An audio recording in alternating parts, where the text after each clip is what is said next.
হয়, মই এই মুহূৰ্তত উপস্থিত আছো অসম চৰকাৰৰ এটা গুৰুত্বপূৰ্ণ বিভাগ জলসম্পদ বিভাগ। আৰু এই জলসম্পদ বিভাগটো আছে হাজো হাজো পটনীস্থিত জলসম্পদ বিভাগত।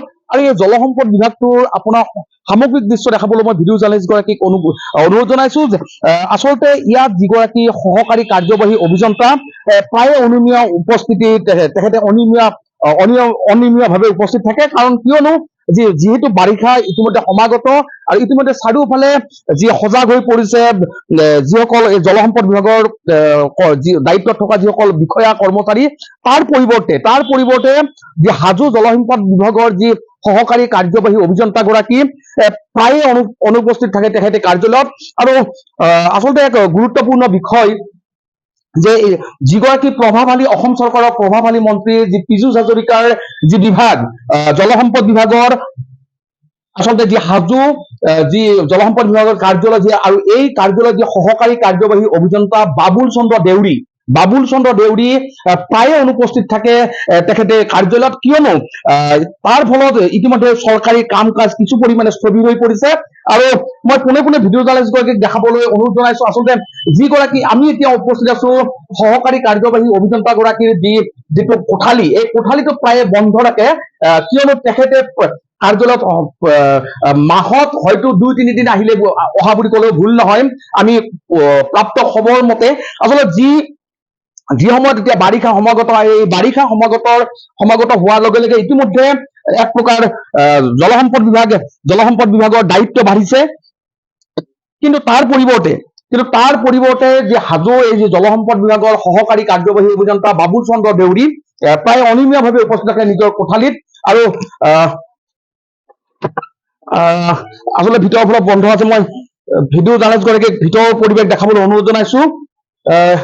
এনেকে যদি সম্ভৱ হয় আচলতে মই যিগৰাকী সহকাৰী কাৰ্যবাহী অভিযন্তা তেখেতৰ কোঠালৈ যাবলৈ চেষ্টা কৰিম। আচলতে এনেকে প্ৰায় খালী হৈ থাকে তেখেতৰ এই কাৰ্যালয়। আৰু মই পুনৰবাৰ কৈছো যে সমাগত বাৰিষা আৰু এই বাৰিষা সমাগত হোৱাৰ লগে লগে ইতিমধ্যে জলসম্পদ বিভাগৰ দায়িত্ব বাঢ়িছে। কিন্তু তাৰ দায়িত্ব বঢ়াৰ পৰিৱৰ্তে এইগৰাকী বিষয়া মই পুনৰবাৰ কৈছো যে বাবুল চন্দ্ৰ দেউৰী নামৰ যিগৰাকী সহকাৰী অভিযন্তা হাজো জলসম্পদ বিভাগৰ তেওঁ প্ৰায়ে অনুপস্থিত থাকে নিজৰ কাৰ্যালয়ত।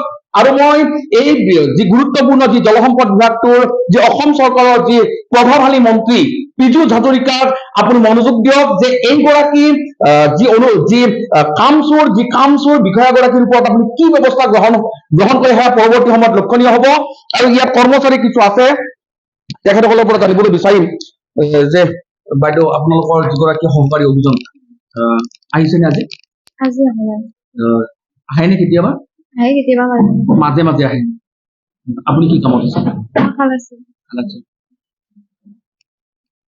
হয়, তেখেতসকলে কৈছে যে মাজে উপস্থিত থাকে। এইটো আচলতে খুব লজ্জাজনক কথা যে তেখেতৰ কৰ্মচাৰীয়ে কৈছে যে মাজে উপস্থিত থাকে সহকাৰী কাৰ্যবাহী অভিযন্তা গৰাকী। আৰু এগৰাকী কৰ্মচাৰী আছে অনুপস্থিত আছে আপোনালোকৰ সহকাৰী কাৰ্যবাহী অভিযন্তা গৰাকী উপস্থিত থাকে? আহে, মাজে আহি থাকে। আৰু ডিভিজন উপস্থিতি নিয়মীয়াকৈ অহা নাই বৰ্তমান। এতিয়া কিমান দিন আহা? দিনটো আৰু গম নাপাওঁ। মাজে আহে, তেওঁ চাইডত যায় বুলি কৈ থাকে ন, গম পাওঁ। যোৱাকালি অহা নাই, তাৰ একদিনো অহা নাই। মাজে আহে, মাজে আহি থাকে। হয়, আচলতে খুবেই লজ্জাজনক কথা। আৰু এগৰাকী কৰ্মচাৰী আছে, ছাৰ আহিছে আপোনালোকৰ? নাই অহা। কিমান দিন ধৰি অহা নাই? তেওঁ হ'ল কেইদিনমান অহা নাই। বাৰিষা সমাগত ইতিমধ্যে নৈপৰীয়া ৰাইজৰ বাবে নৈয়ে ভাবুকি আনিব। ইতিমধ্যে জলসম্পদ বিভাগৰ কৰ্মচাৰীসকল দায়িত্ব বাঢ়িছে, কিন্তু তাৰ পৰিৱৰ্তে আপোনালোকৰ বিষয়াগৰাকী অনুপস্থিত। হয়, এতিয়া তেওঁতো চাইডত থকা বুলিও কয়, চাইডত যোৱা বুলি কয়, বা ডিভিজনত থকা বুলি কয়। সেইখিনিয়ে। হয়, আচলতে এক লজ্জাজনক কথা যে তীৰ্থনগৰী হাজোৰ যি পটনীস্থিত যি জলসম্পদ বিভাগ, আৰু মই পুনৰবাৰ কৈছো যে অসম চৰকাৰৰ প্ৰভাৱশালী মন্ত্ৰী যি পীযুষ হাজৰিকা, আপোনাৰ যি গুৰুত্বপূৰ্ণ বিভাগ, এই গুৰুত্বপূৰ্ণ বিভাগৰ যি হাজো পটনীস্থিত যি ইতিমধ্যে যি এই হাজো পটনীস্থিত জলসম্পদ বিভাগৰ অধীনৰ যিসমূহ মথাউৰি, ঘন জংঘলে আৱৰি ধৰিছে, মানুহ অহা যোৱাৰ বাবে কিছু অসুবিধাৰ সন্মুখীন হৈছে। তাৰ পৰিৱৰ্তে এই যি অসম চৰকাৰৰ যি প্ৰভাৱশালী মন্ত্ৰী পীযুষ হাজৰিকাৰ দায়িত্বত থকা যি গুৰুত্বপূৰ্ণ বিভাগ জলসম্পদ বিভাগৰ এনে স্বৰূপে আচলতে কি উদঙাইছে সেয়া পৰৱৰ্তী সময়ত হ'ব লক্ষণীয়।